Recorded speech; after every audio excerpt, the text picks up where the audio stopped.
Hello, everyone, and welcome back to Mental Health Simplified. I'm Leslie McEwen, a registered psychotherapist. Social media is everywhere: Facebook, TikTok, Twitter, X, you name it. These platforms, they connect us, they teach us, and they entertain us. But sometimes they leave us feeling drained, insecure, and even ashamed. You're scrolling through your phone and a familiar feeling creeps in. It's that thought that asks, why don't I look like that? Why is not my life exciting? What's wrong with me? This feeling is shame. And social media often feeds it by creating a constant sense of not measuring up. And it comes down to the idea of comparison. We constantly see everyone's highlights: the new job, the perfect family, the exotic vacation, the great body. And when we compare our own lives to these polished and maybe even Photoshop moments, we often feel like we are falling short. And it's the illusion of perfection. The online world is often a curated one. Photos are filtered, videos are edited, and captions are carefully written.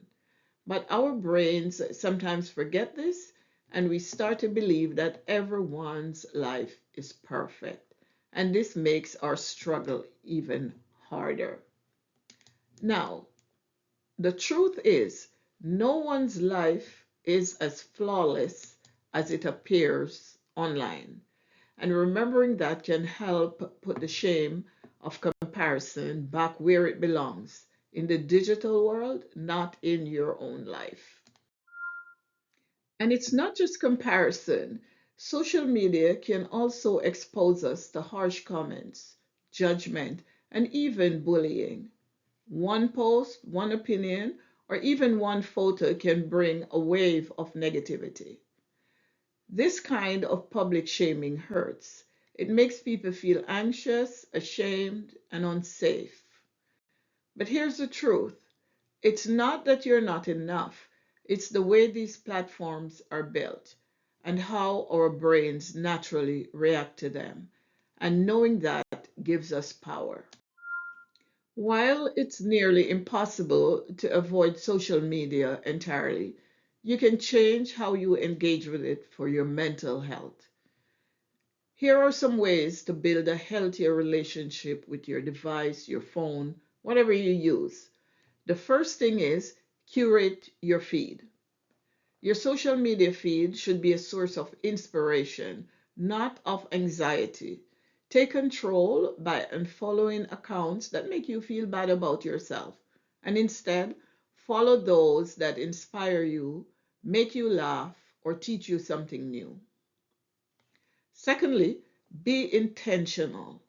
Before you open a social media app, pause for a moment and ask yourself, why am I here?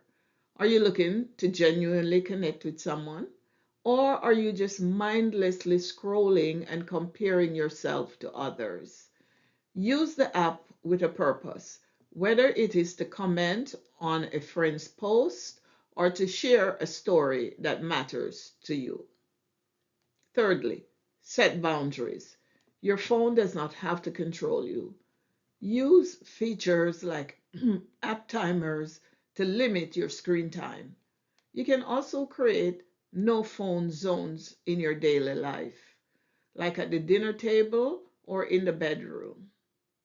For a bigger reset, try a short digital detox, like a weekend completely offline. Fourthly, focus on real connection. Remember that social media was created for connection, not comparison. The most meaningful moments happen in real life.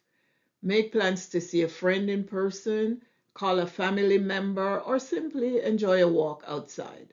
Value these authentic moments over the need to post a perfect picture. Social media does not define your worth. You're more than your posts, your likes, or your followers. You're human, imperfect, valuable, and worthy. If this video resonated with you, please hit like, subscribe, and share this video. And tell me in the comments, what's one change you will make this week to use social media more mindfully? And don't miss the next video. We're going to be exploring self-compassion, one of the best ways to fight shame. So thank you for joining me today, and I'll see you in the next video. Thank you. Disclaimer. Please note that the information discussed in this video is for general information and educational purposes only and should not be considered a substitute for the advice of a mental health professional or as a diagnosis or treatment. If you feel that you may need psychological or medical advice, please consult a qualified healthcare professional. Thank you.